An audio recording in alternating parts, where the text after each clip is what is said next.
everyone. Hopefully everyone can hear me.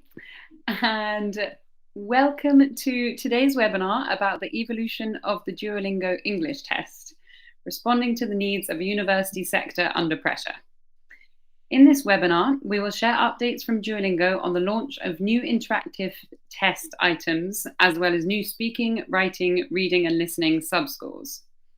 We'll also be asking universities to share examples of how the Duolingo English Test helps achieve enrollment objectives, from increasing conversion, diversifying the student body, and supporting social justice objectives. My name is Polly. Hello. And I'm a reporter for The Pie. And I am joined today by Masha Kostromatina, assessment specialist at Duolingo English Test. Masha, perhaps you can give a wave. Hello, yes, thank you so much for having me. Thanks, Masha. And we are also joined by Marco Di Novelli, Associate Vice Chancellor of Enrollment Management at Rutgers University in New Jersey. And Rob Carthy, Director of International Development at Northumbria University. Hi, everyone. So today we will start off with Masha sharing a few short slides before moving on to a panel discussion and then opening up to questions from the audience. So do pop any questions into the Q&A channel and we will get to them at the end of the session. So over to you, Masha. Great, thank you. Okay, I'm going to share my screen. And I trust that you all can see it now. Please let me know if you don't. All right.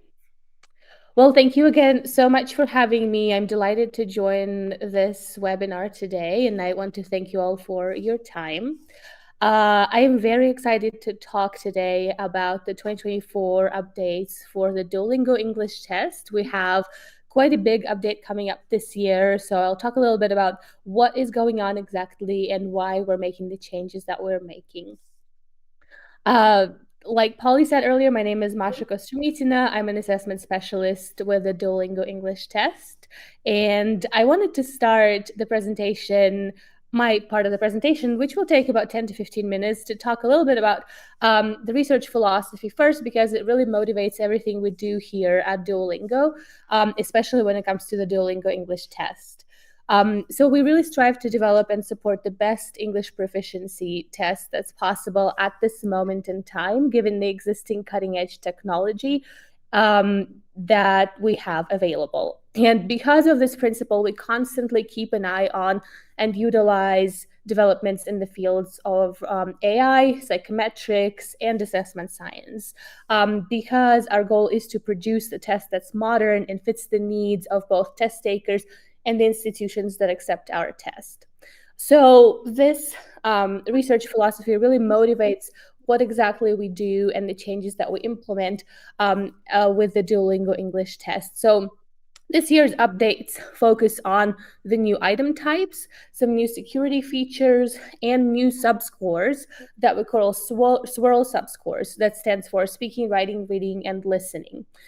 So like I said, because we have access to AI technology that really helps us to provide test takers with a delightful testing experience that accurately and efficiently measures English proficiency, on April 2nd, we introduced new item types that I will show you in just a few slides. And these item types really help us tap into some of the skills, some of the sub-skills of English proficiency that haven't actually been measured on any English test before. The new security features that just were implemented help us make the test even more robust, more secure, although it's already pretty secure if you are familiar with the DT.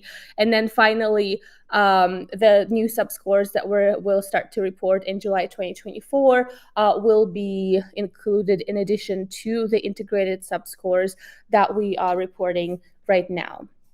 So as you can see, this is quite a big update this year that we're providing for the DT, and that is why it's happening in 3 phases, just to maintain the reliability and consistency of our scoring and guarantee a smooth transition for both institutions and test takers.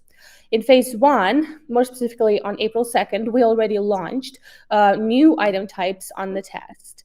After that, in July 2024, we will release our new speaking, writing, reading, and listening subscores. And finally, in October 2024, we will release concordance for the new subscores with IELTS and TOEFL. And I want to emphasize that our current overall concordance that we have with these tests will not change.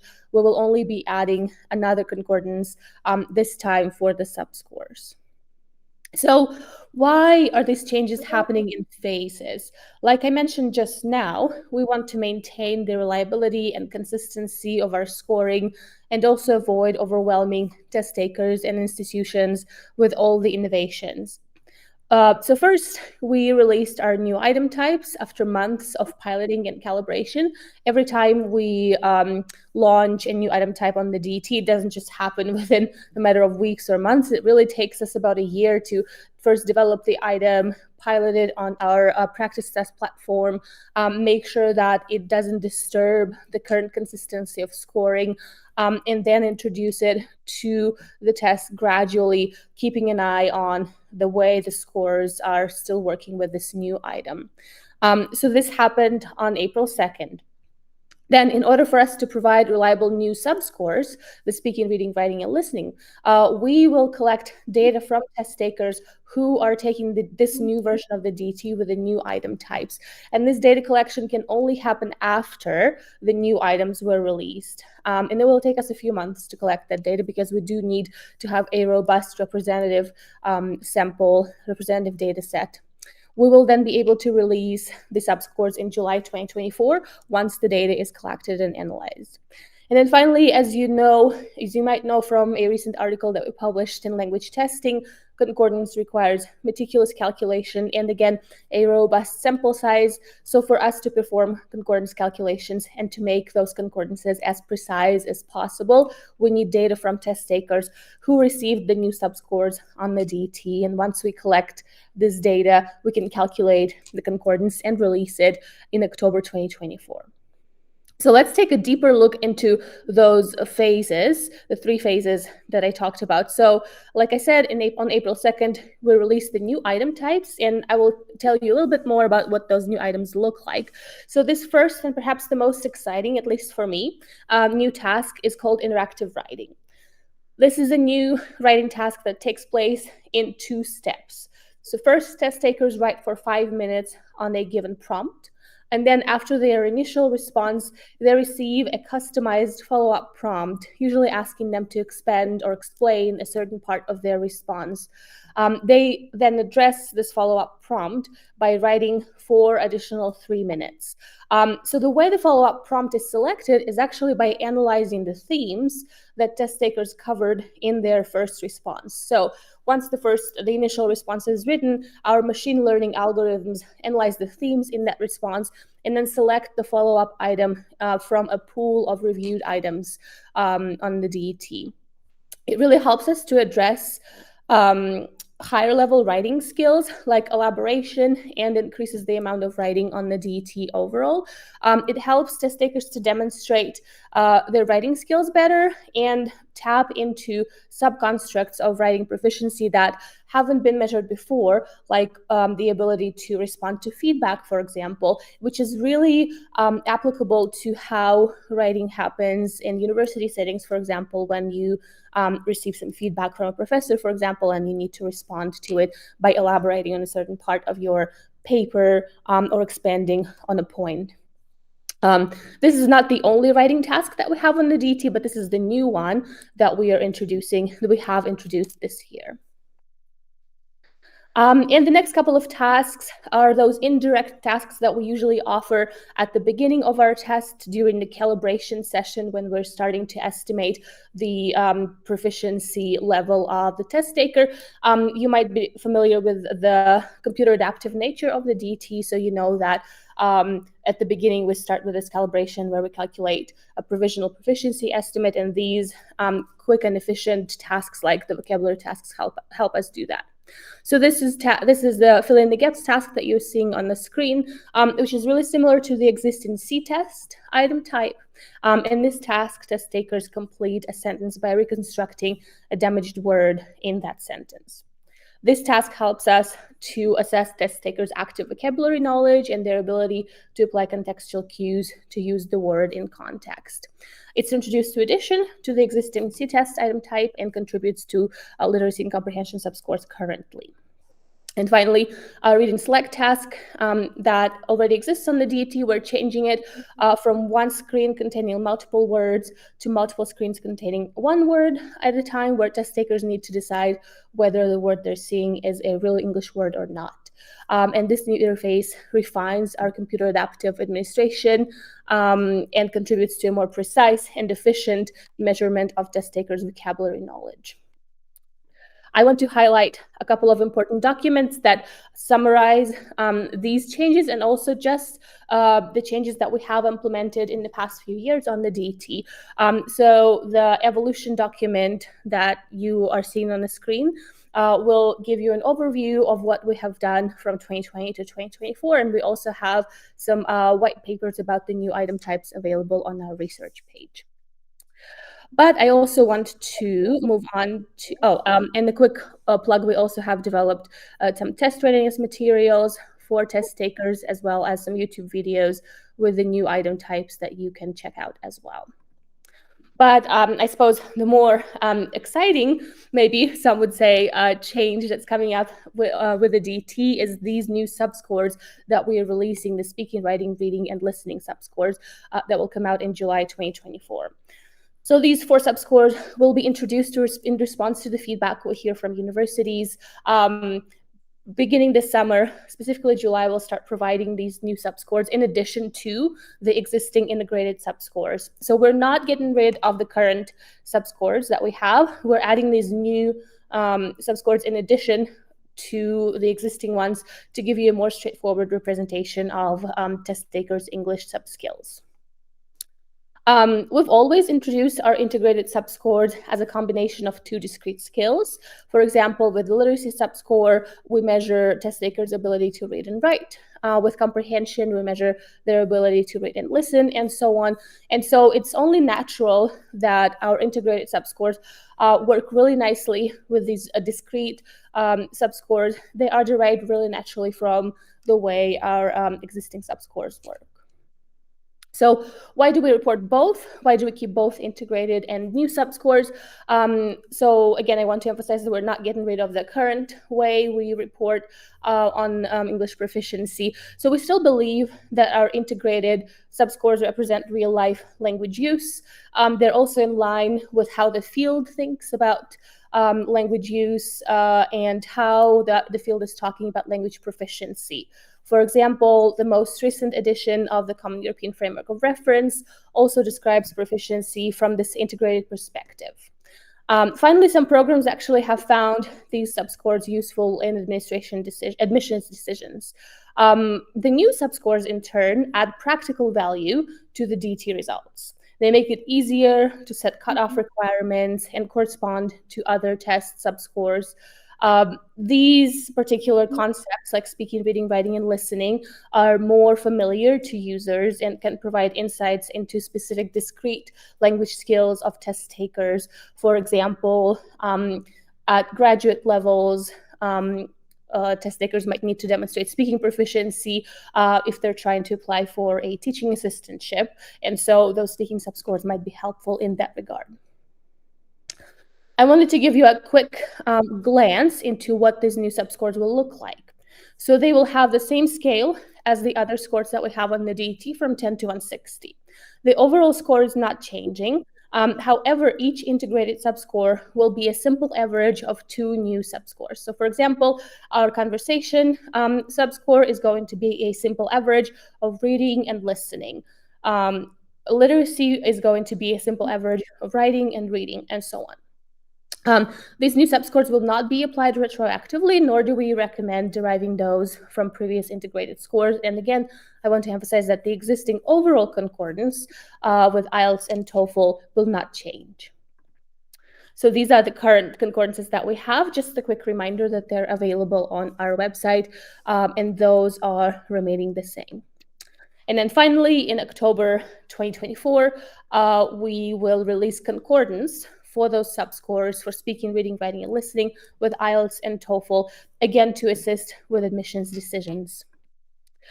Before I wrap up this part of the webinar, I just wanted to remind you again to keep an eye on our research page, where we constantly update our list of peer-reviewed publications. Whether you're considering accepting the DT or already accepting it, we really encourage you to keep an eye on this page and keep up with all the research that supports our test. With this, I'm going to pause. And I suppose I'll stop sharing my screen so you could see me better and I could see you all better. But I'm happy to answer questions that you might have for me.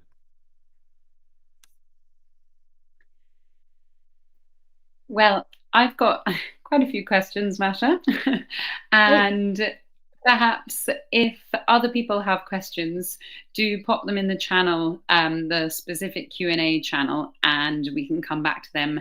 We'll have lots of time at the end for questions from the audience.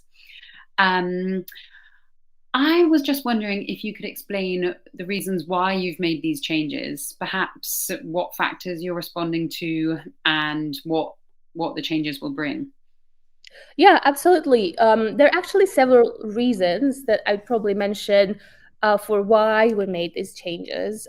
So as a tech company, we try and keep an eye on and keep a finger, I guess, on the pulse of the latest research and technology that becomes available to us. And a big part of that is AI technology that plays a huge role in the development of the Duolingo English Test. So as this technology becomes available, we want to utilize it to make our test as delightful for test takers as possible while maintaining our construct coverage and enhancing the validity of our item types. So with interactive writing, for example, that item that I showed just a second ago, the fact that we can analyze themes within a test taker's response using machine learning models and then provide the follow-up prompt based on that is quite novel. It's not something that has been done before, but it really helps us tackle those aspects of writing that haven't been measured before in any tests, really, as far as I know, like responding to feedback or elaborating on the point based on the feedback that you receive. So that's one part of why we're making these changes. And second, perhaps more importantly, related to the new scores specifically, we really care about the feedback we receive from institutions that work with the DT. We take it seriously, and we want to make sure that we provide, again, the best the most user-friendly test that we can. And while we do believe, like I said, that the integrated subscores that we already have reflect real-life language use, we also do recognize that the discrete subscores that everyone is used to, like speaking, reading, writing, and listening, are perhaps easier and more straightforward to use in admissions decisions, especially when it comes to setting subscore requirements across different tests. And so because of that feedback that we have heard from programs we work with, we decided to implement this change just to assist in admission decisions and make the test even more accessible than it already is. Thank you. And are there any other updates besides the new item types and subscores that you can share about the Duolingo English Test? Yes, absolutely. We well, we always have so much going on. So I suppose a few updates that I can share is that we've got a few peer-reviewed articles that just came out or about to come out this year that we're very excited about. First off, we have our article in language learning, language testing, where we describe how we created the current concordance and some of the methodological choices we made. We also just published a paper. Well, it's in press currently, in applied psychological measurement about retest reliability, which is an important part of test validity, in the presence of self-selection bias and learning and practice effects. So that helps us to look a little bit more into the washback effects with the DT. Also, very excitingly, we not we, but our external partners just wrapped up an externally validated self-alignment study for the DT that hopefully we'll be able to share very soon. And we also got the ISO 27001 certification, which is the international standard for information security. So a lot of exciting developments with the DT this year, and the year has just started really, well, I guess it's May, so we're almost halfway done, which is crazy, but we have lots of great updates happening with the test. Yeah, a very busy year indeed. Yeah. And just one final question for you, Masha, before we come to Marco and Rob. I know you talked a lot about how central AI has been to developing these new updates. How does that differ from traditional testing models, would you say? Yeah, absolutely. So AI plays a central role in everything DT related, from the development of new item types to implementation to administration to security. In contrast with traditional tests, for example, where items are created by humans, which is a very time-consuming and money-consuming process, we're able to utilize AI technology to develop new item types.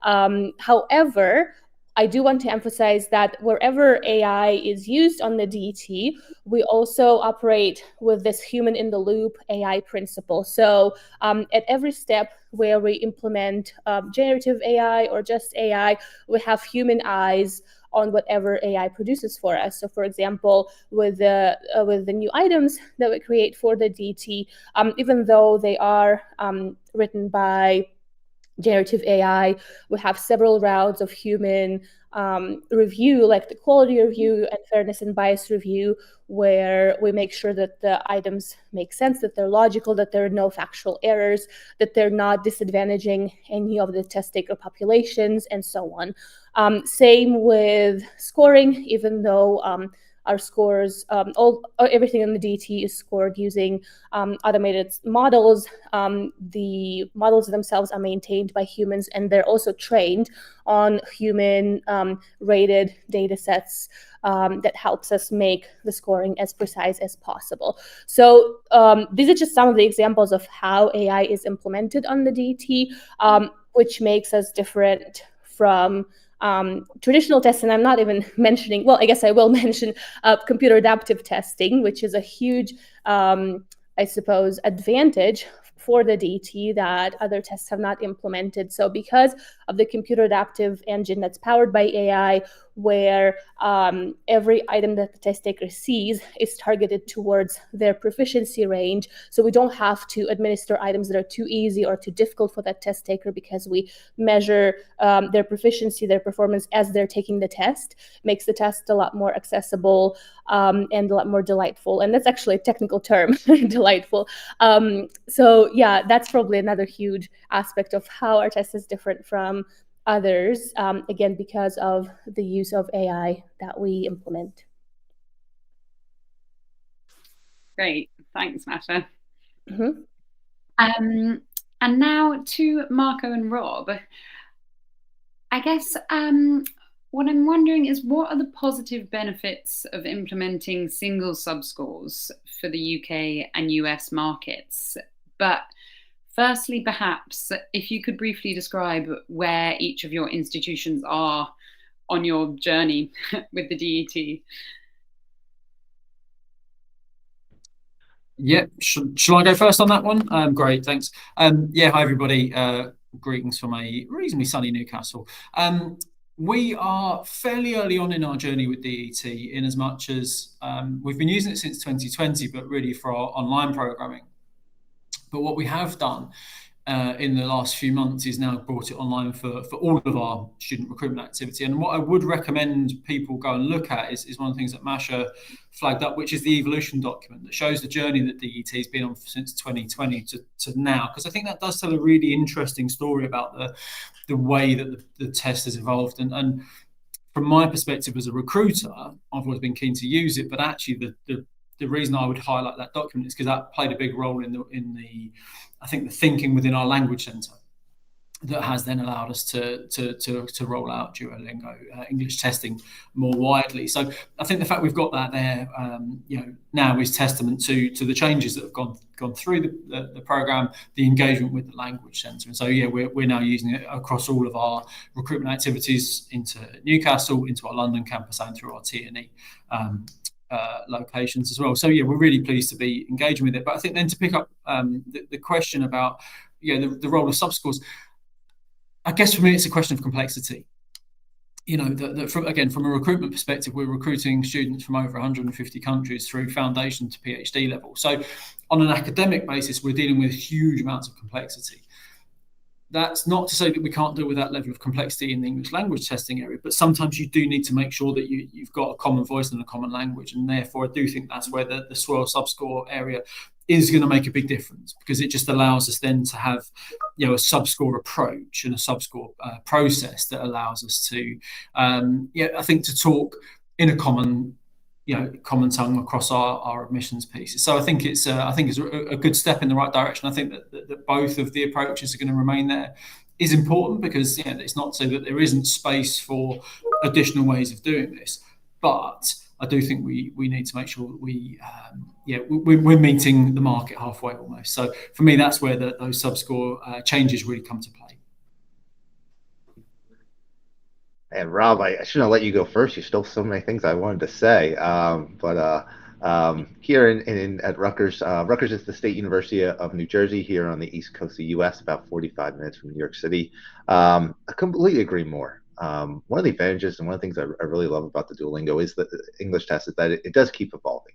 I think about other tests that, their concordance hasn't changed in decades, and that just makes me wonder, how is absolutely everything staying the same as the world has changed, as tests have evolved and things have changed? So it's always something interesting, and I love that Duolingo is constantly evaluating and evolving and looking to make sure their test remains accurate and continues to get better and better. Specifically looking at subscores, I think that's just so important for so many different programs that have specific needs. The example I like to use is nursing. If you haven't yourself been a patient in a hospital, I'm sure you know somebody who has. Your communication with your nurse is so important to your care and your ability to get better and to have a positive stay while you're in a hospital. If you have someone who might have a good score overall, but they're really strong in reading and writing, but their ability to communicate directly with you verbally and to understand what you're saying, imagine, you don't often write things down, and the nurse isn't often reading those things, that you're having that direct dialogue. So you need to be able to make sure that people are able to communicate in the specific ways that really affect who they are and what they're doing professionally. So I think the opportunity to have that, and I love the way the swirl is conceptualized, and the fact that it's bringing in the different aspects together to really make sure that you're pairing the appropriate needs together. It's a great way to look at things, and I think it really provides the institutions that are reviewing these students the ability to make sure that the student themselves is prepared not only for what they're going to learn in the classroom, but for what they're going to be doing beyond the classroom and as they go forward and when they're in practicums, things like that. The health industry is just one example, but I think it's just absolutely the best one when we think about patient care and how that really evolves. So I think this is a great addition and a great way to allow us admissions people the ability to just make sure the students we're accepting are not only the students we want, but are going to go on to be the professionals that we want them to be as well. Yeah, definitely. And just to give us some context, Rob and Marco, what headwinds and tailwinds are you facing in international enrollment at the moment? Rob, you want me to go first this time? Question. Yeah, you go first, Marco. Yeah, crack on. Okay, I'll go first this time. I don't know about you, Rob. I don't have too many tailwinds to report, unfortunately. But I think, headwinds, the world is just, there's just so much going on, and let's just put our feelings on politics aside. There's just so much out there right now. And we're experiencing issues of students with incredibly long wait times to get an appointment to try to get a visa. Geopolitics and the relations between the U.S. government and other governments, evolving and changing, not necessarily for the positive.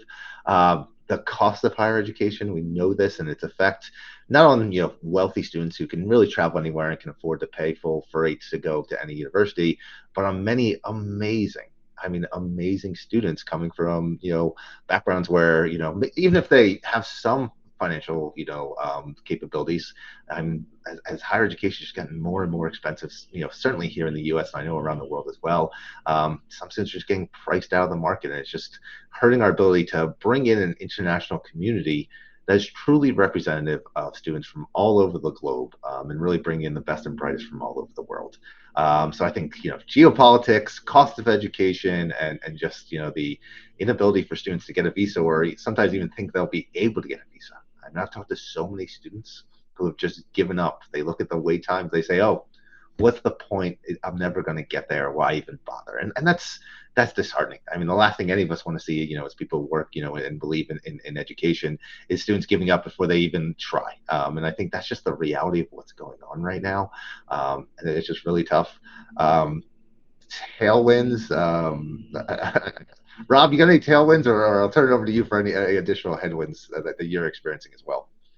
I'd love a few tailwinds, let's be honest. I think from the UK perspective, I guess actually at a global level, it's a peculiar time. Normally when one market is, one of the key host destinations is struggling, others are doing well. I think at the moment the UK, the US, Australia and Canada have all got their own challenges. So it's a bit of an unusual period in that that we're all struggling in a way that maybe we haven't all done at the same time before. I guess, thinking back kind of 5-10 years, the UK had been very keen to find ways of diversifying away from China, but not that recruitment from China was a problem, but just from a challenge around diversification.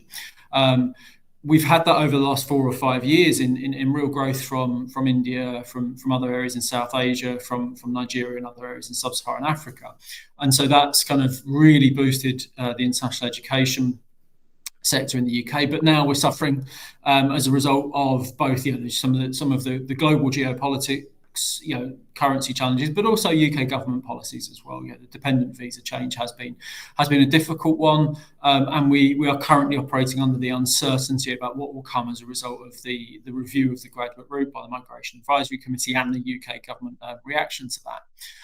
And the reason I think that's important is because that growth that we saw over the last kind of 5-6 years from markets where in lots of ways English testing and English pre-sessional or English language development was less of an issue.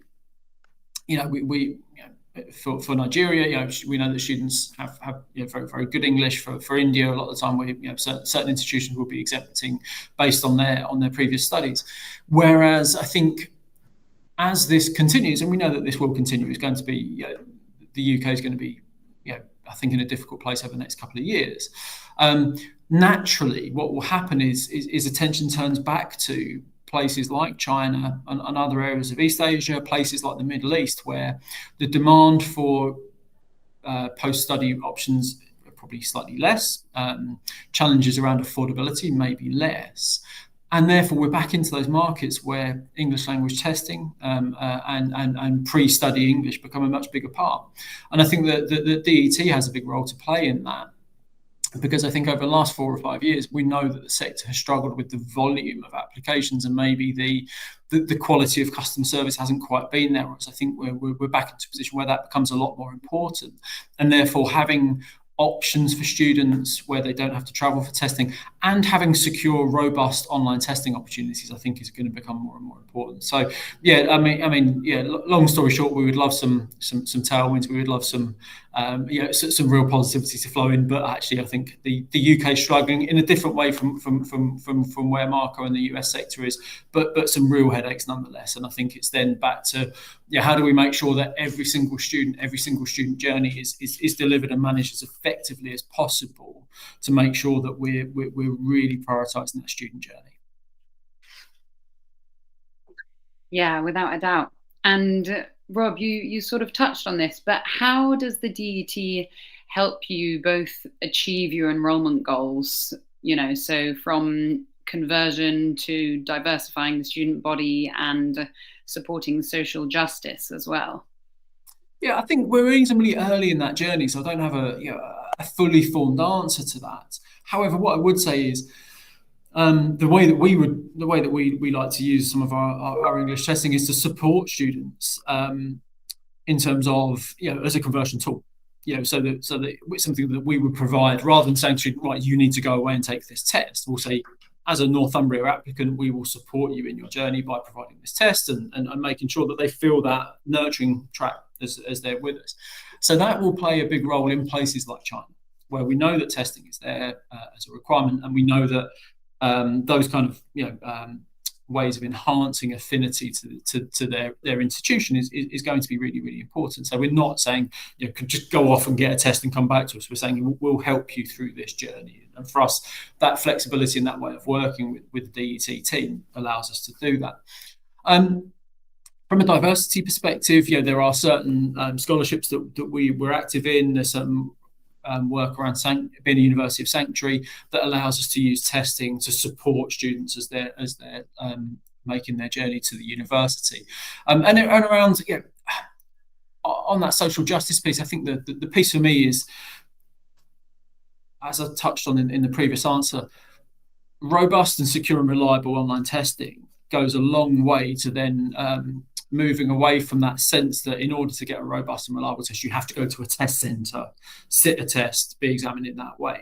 Because then what that means is that we're not forcing students to incur additional costs, additional complexities.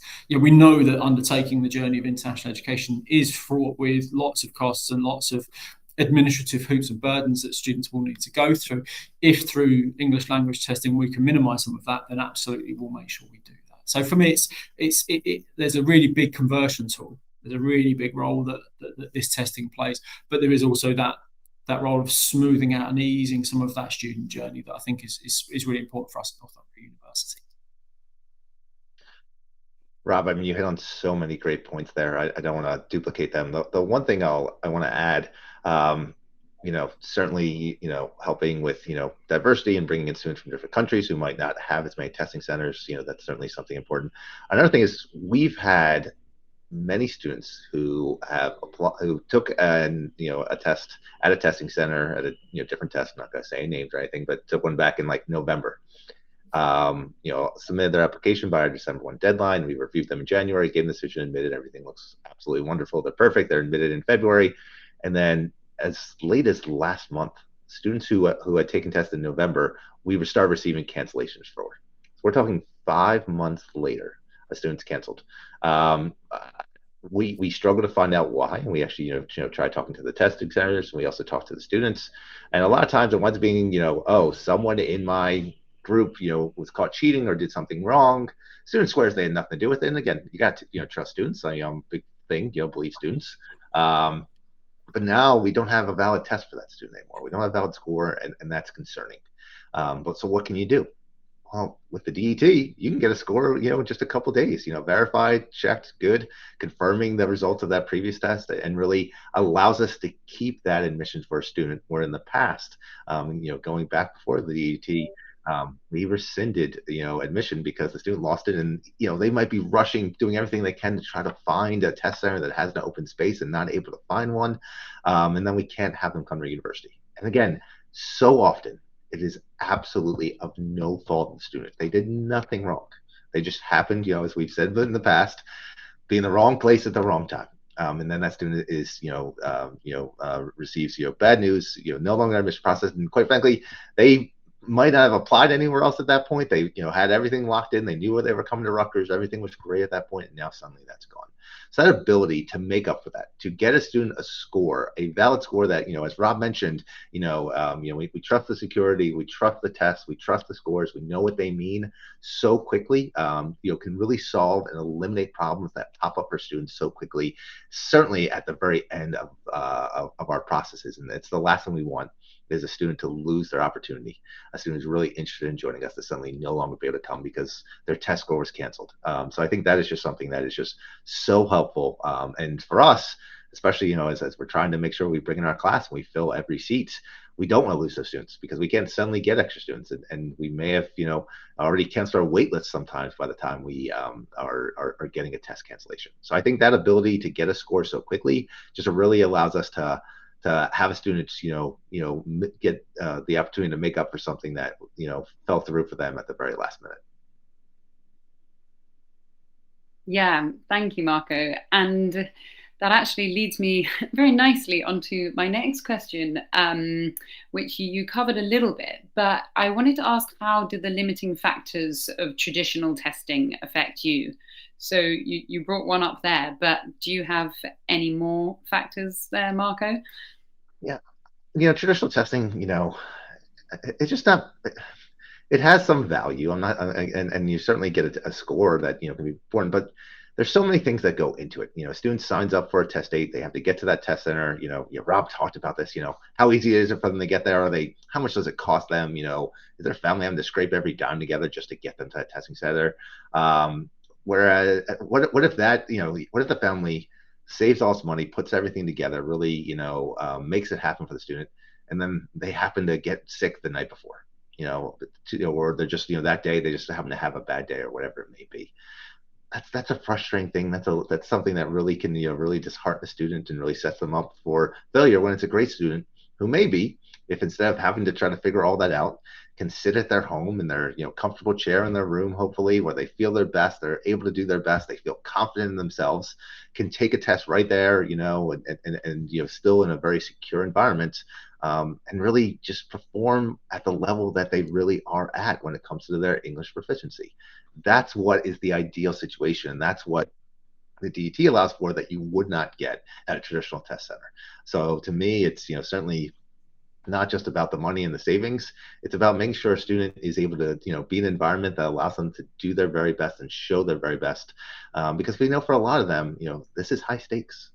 If they don't get this score, their ability to go to the universities that they want to, and quite frankly, if they do their best, they're qualified to go to, goes out the window. And that's the last thing we want. Rob, I know you mentioned a couple of things. I don't know if there's anything else you want to add as well. Yeah, I think that the bit I would reflect on is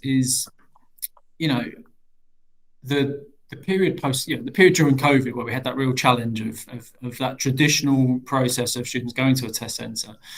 When that couldn't happen, there was therefore that natural pivot to an online solution. And I think that the other piece that comes along with that is also that pivot we've seen. I'm not sure if others have shared it, of pre-COVID. Students were happy to take a test, get a result, and then say, okay, finally, this is the amount of pre-sessional English I need. Whereas now what we're seeing is students will test and then test again, and that repeated testing piece is a really interesting one. But I think that what we have seen is some challenges around security and robustness, and some risk around fraud from students, and and therefore that natural piece of that almost that democratization of testing as we've moved away from having to be in a centre, allied to improvements in safety and security around testing. That's where, for me, that's the piece that has kind of overcome some of those limitations on traditional testing and moved us into a new space. And it's worth saying that, I kind of referenced that evolution doc, and it talks about the journey over the last 4 years. The journey over the next couple of years, I'm sure, will be just as exciting and just as interesting as the technology develops. The feedback loop strengthens about what universities are looking for, the types of characteristics we need to see in terms of students' behaviour, students' abilities, in order to allow them to perform to their best abilities and go on and graduate and go on to great jobs. That feedback loop, I think, will be a really interesting one. And so the journey that this kind of testing is on is going to be a fascinating one to watch as well. Yeah, indeed. And well, those are all my questions, but that's perfect timing because we've now got some time to go to the audience. I have seen a couple questions coming in the chat. So I think firstly, this one might be more for you, Rob.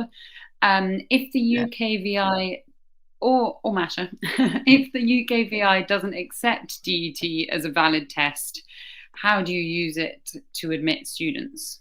Yeah, I'll pick that one up first. Yeah, great question, Marina. I think from the as a university, so as a license holder to sponsor students to come in, we have to adhere to UKVI regulations. But those UKVI regulations state that we can vouch, and what that means is when students are studying at degree level or higher, we can assess them through a whole range of means. So, for example, if we're comfortable that they've studied in English in their home environment, or they've taken a school-based test that we think is satisfactory, like SPM in Malaysia, then we can vouch. We can say, no, we're fine with that. We put that on our CAS, which is the thing that we assign to students to allow them to apply for their visa. So for us, UKVI not currently recognising DET is not an issue. Where it is an issue is if a student is applying for a sub-degree level programme. That is where students have to have a UKVI approved test. But the fact that DET isn't in that space is not an issue for us for the vast majority of our admissions processes. So yeah, that's not a big issue for us. But Masha, I don't know if you have anything else to add to that. Yeah, no, that's great. Thank you, Rob. I suppose I just wanted to add that currently we have dozens of universities in the UK that use the DT where the test has been through audit, and they haven't had any problems related to UKVI or anything in that domain. For example, Imperial College, London, University of Southampton, University of York trust us with their admissions decisions. Because we're an online test, this is a bit of a challenge because UKVI, the CELT strategy has thus far been for tests to be delivered in a test center, and the DT is an online test. However, it is at par with tests taken in test centers in terms of measuring the same construct, measuring test takers' academic skills, which is demonstrated through our concordance, which is robust with tests like IELTS Academic and TOEFL IBT. We're working to evidence that to UKVI, but you may know that they work on a slightly different schedule and time frame that we might want them to, but we definitely have this work in progress, very much so. Thank you. And a related question from Tony Martin, is anything happening to move the DET towards UKVI or SELT approval? Any ideas on timescales? Yes, like I said, we are working on that.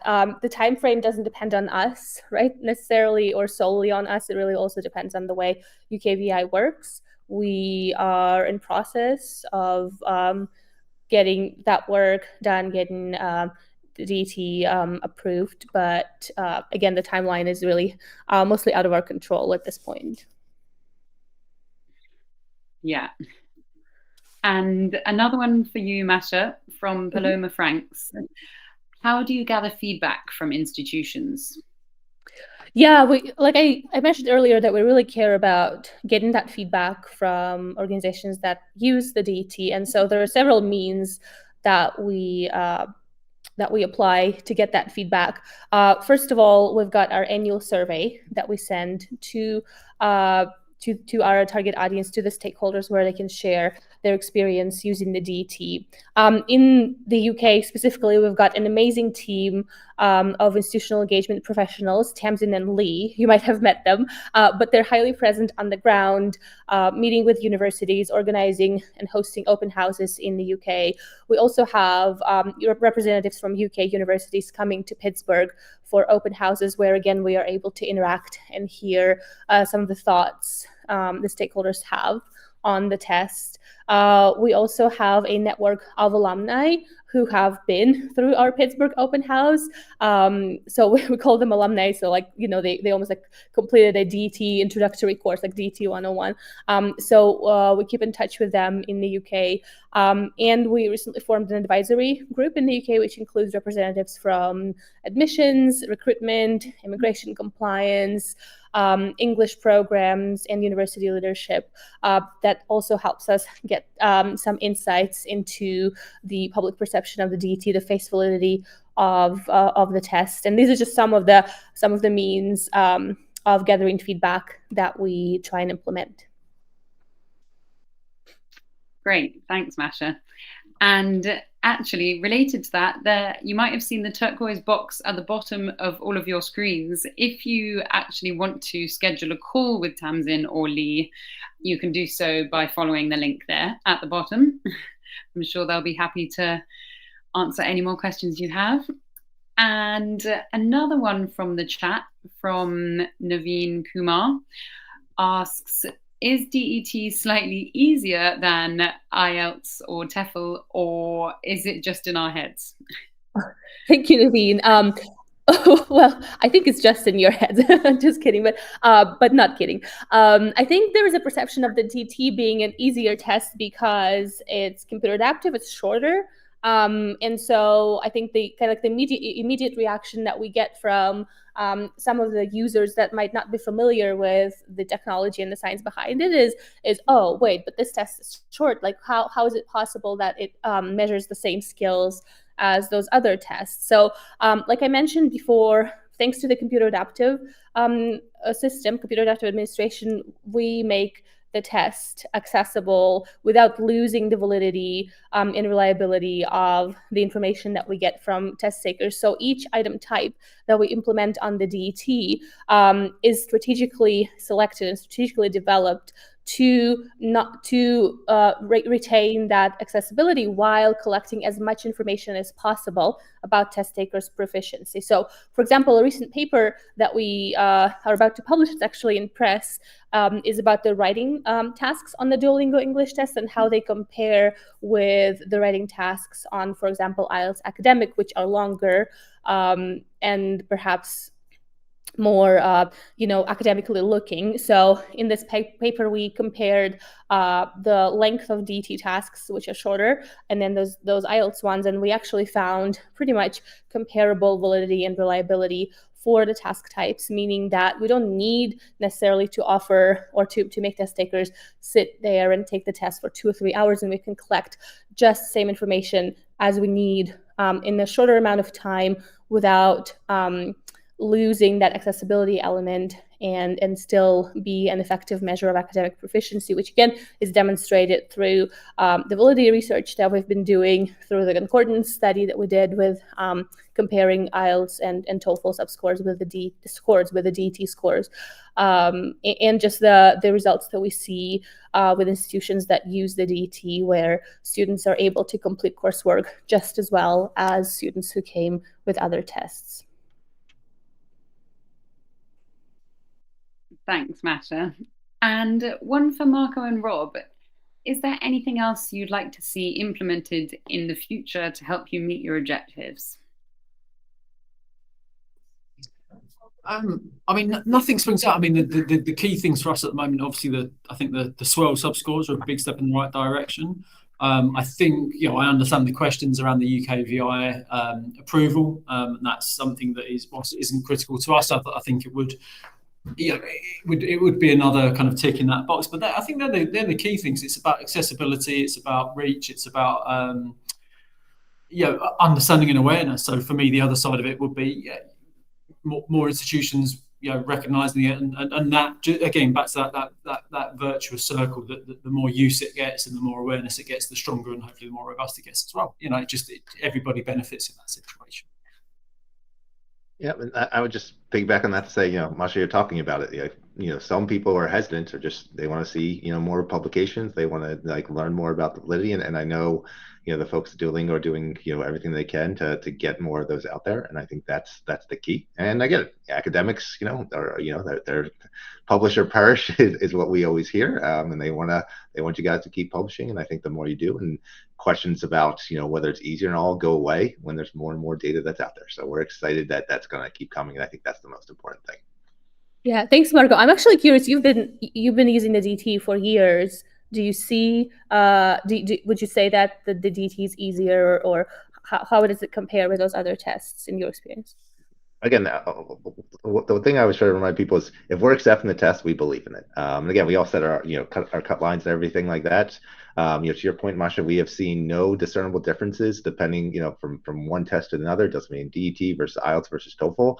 The students are performing at the same levels. We have no concern that these kids who took the DET, they're just not as good. We have not seen that at all. It's been completely consistent across all of our tests. Great. It's great to get that institutional perspective. And a few comments from Anne in the chat. Anne says, it's been a while since I had someone do a DET. A comment I have on the listening is that I found it very difficult.